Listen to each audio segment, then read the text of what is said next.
नमस्कार, DD news के इस विशेष बुलेटिन में आप सभी का स्वागत। मैं हूं आपके साथ भावना नैयर और मेरे साथ है मेरी सहयोगी मनीषा, जो आप तक सांकेतिक भाषा में खबरें प्रस्तुत करेंगी। शुरुआत कर लेते हैं सुबह की सुर्खियों के साथ। प्रधानमंत्री नरेंद्र मोदी आज कोलकाता में संयुक्त कमांडर सम्मेलन का करेंगे शुभारंभ।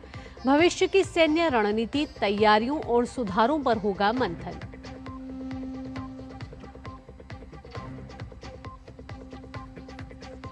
प्रधानमंत्री मोदी आज बिहार को देंगे मखाना बोर्ड का उपहार। पूर्णिया को भी मिलेगा एयरपोर्ट का नया टर्मिनल भवन। लगभग 36,000 करोड़ रुपए की लागत वाले डेवलपमेंट प्रोजेक्ट की शुरुआत आज से।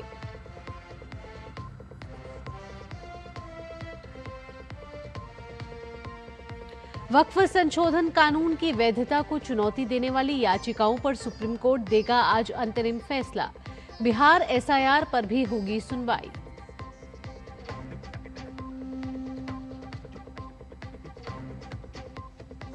कतर में हमास पर इजरायली हमले के खिलाफ अरब इस्लामी शिखर सम्मेलन आज। मसौदा प्रस्ताव में हमले की निंदा, तो वहीं इजरायल ने कतर से हमास नेताओं को निष्कासित करने का किया आह्वान।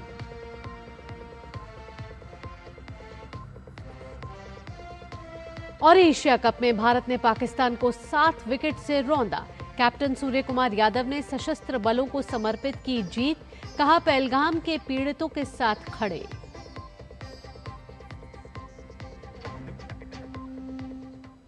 अब खबरें विस्तार से। प्रधानमंत्री आज कोलकाता में 16वें संयुक्त कमांडर सम्मेलन 2025 का उद्घाटन करेंगे और इसको संबोधित भी करेंगे। कोलकाता के विजय दुर्ग स्थित भारतीय सेना के पूर्वी कमान मुख्यालय में इस सम्मेलन का आयोजन किया जाएगा। रक्षा मंत्री राजनाथ सिंह भी इस कार्यक्रम में उपस्थित रहेंगे। इस वर्ष के सम्मेलन का विषय है सुधारों का वर्ष, भविष्य के लिए परिवर्तन। 2 साल में एक बार आयोजित होने वाला 16वां संयुक्त कमांडर सम्मेलन आज से 17 सितंबर तक आयोजित किया जाएगा। संयुक्त कमांडर सम्मेलन में विश्व की वर्तमान राजनीतिक स्थिति की पृष्ठभूमि में तकनीकी प्रगति, सशस्त्र बलों की तीनों शाखाओं के बीच समन्वय और आधुनिकीकरण और अन्य पहलुओं पर चर्चा की जाएगी।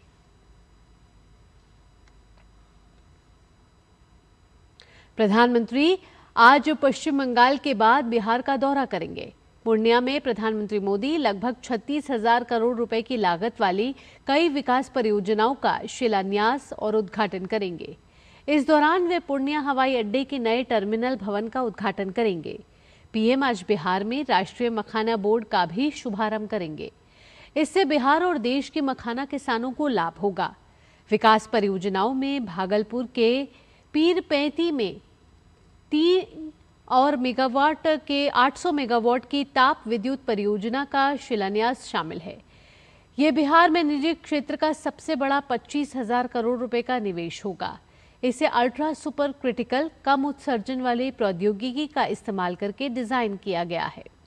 प्रधानमंत्री 2,680 करोड़ रुपए से अधिक की लागत वाली कोसी मेची अंतर राज्यीय नदी संपर्क परियोजना के पहले चरण का शिलान्यास करेंगे। प्रधानमंत्री बिहार में रेल परियोजनाओं का उद्घाटन और शिलान्यास करेंगे और कई रेलगाड़ियों को हरी झंडी दिखाएंगे। प्रधानमंत्री पूर्णिया में गोकुल मिशन पर एक सुविधा का भी उद्घाटन करने वाले हैं। प्रधानमंत्री पीएमएवाई ग्रामीण के तहत 35,000 लाभार्थियों और पीएमएवाई अर्बन के तहत 5,920 लाभार्थियों को गृह प्रवेश समारोह में भी भाग लेंगे। सुप्रीम कोर्ट आज वक्फ संशोधन अधिनियम 2025 की वैधता को चुनौती देने वाली याचिकाओं के बारे में अपना अंतरिम आदेश सुनाएगा।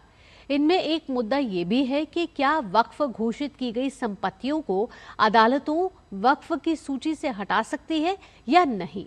इसके साथ ही यह भी देखा जाएगा कि क्या कोई संपत्ति उपयोग के आधार पर वक्फ बाय यूजर या किसी दस्तावेज के जरिए वक्फ बाय डीड घोषित की जा सकती है। ये सभी मुद्दे वक्फ संशोधन अधिनियम 2025 की वैधता को चुनौती देने वाली याचिकाओं पर सुनवाई के दौरान उठे थे। चीफ जस्टिस बीआर गवई की अध्यक्षता वाली बेंच ने बीती 22 मई को इन तीनों मुद्दों पर दोनों पक्षों की दलीलों को सुना था, जिसके बाद अंतरिम आदेश सुरक्षित रख लिया गया था। डी नोटिफिकेशन के मुद्दे के अलावा याचिकाकर्ताओं ने राज्य वक्फ बोर्डों और केंद्रीय वक्फ परिषद की संरचना पर सवाल उठाए हैं। याचिका में कहा गया है कि पदेन सदस्यों को छोड़कर केवल मुस्लिम सदस्यों को ही वक्फ बोर्ड के संचालन का काम करना चाहिए। बिहार में हुए गहन वोटर पुनरीक्षण के खिलाफ दायर याचिकाओं पर आज फिर सुप्रीम कोर्ट में सुनवाई होगी। इससे पहले पिछले हफ्ते की सुनवाई में अदालत ने चुनाव आयोग को निर्देश दिया था कि एसआईआर के दौरान आधार कार्ड को भी मतदाताओं की पहचान के लिए 12वें दस्तावेज के रूप में शामिल किया जाए। हालांकि सुप्रीम कोर्ट ने साफ कहा था कि आधार नागरिकता का दस्तावेज नहीं है, बल्कि इसका इस्तेमाल सिर्फ पहचान के लिए किया जाएगा और नागरिकता प्रमाणित करने के लिए दूसरे दस्तावेज देने होंगे।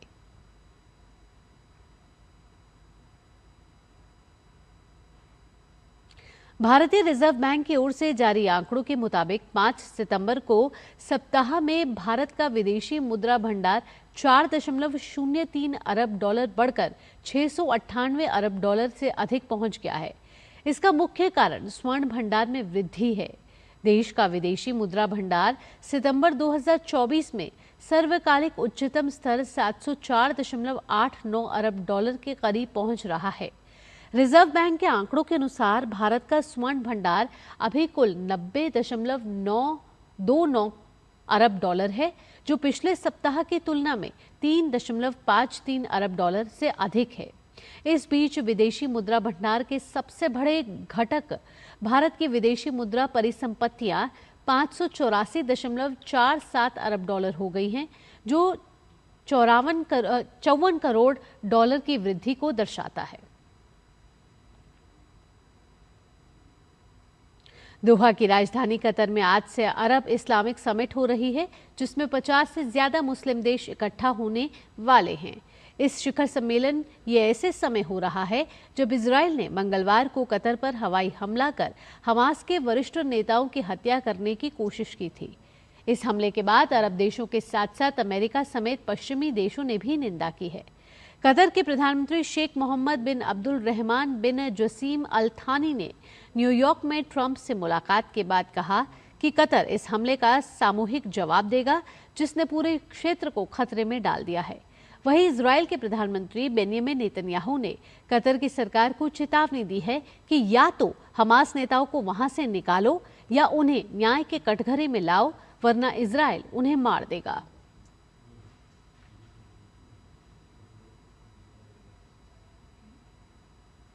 खेल की खबरों में एशिया कप के छठे मैच में कल भारत ने अपने चिर प्रतिद्वंद्वी पाकिस्तान को 7 विकेट से रौंद दिया।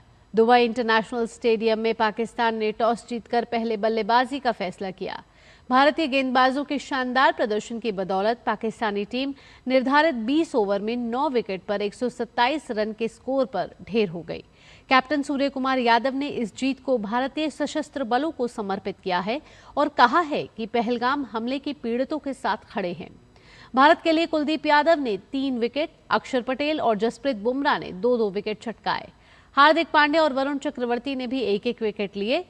लक्ष्य का पीछा करने उतरी टीम इंडिया ने 15 ओवर और 5 गेंद में सिर्फ 3 विकेट पर 131 रन बनाकर मैच अपने नाम कर लिया। सलामी बल्लेबाज अभिषेक शर्मा ने सिर्फ 13 गेंदों पर 31 रन और कैप्टन सूर्य कुमार यादव ने नाबाद 47 रन की पारी खेली। इस जीत के साथ ग्रुप ए में शीर्ष पर काबिज भारत के 2 मैचों में 4 अंक हो गए हैं। आज दूरदर्शन का स्थापना दिवस है। 15 सितंबर 1959 के दिन भारत के लोक सेवा प्रसारक दूरदर्शन की स्थापना हुई थी। तत्कालीन राष्ट्रपति डॉक्टर राजेंद्र प्रसाद ने आज के दिन ऑल इंडिया रेडियो द्वारा स्थापित देश के पहले टेलीविजन स्टेशन का उद्घाटन किया था। शुरुआत में दूरदर्शन पर कुछ देर के लिए कार्यक्रमों का प्रसारण किया जाता था। ऑल इंडिया रेडियो के हिस्से के रूप में दैनिक प्रसारण की नियमित शुरुआत साल 1965 में हुई थी। साल 1982 में मुंबई और अमृतसर तक इस सेवा का विस्तार किया गया था, जो आज के समय में दूर दराज के गांवों तक पहुंच गई है। पहले दूरदर्शन ब्लैक एंड व्हाइट था, लेकिन साल 1982 में दूरदर्शन का स्वरूप रंगीन हुआ। 1980 के दशक में हर घर की रौनक दूरदर्शन बन गया था। आज के समय में दूरदर्शन पर 24 घंटे अलग अलग कार्यक्रम प्रसारित होते हैं।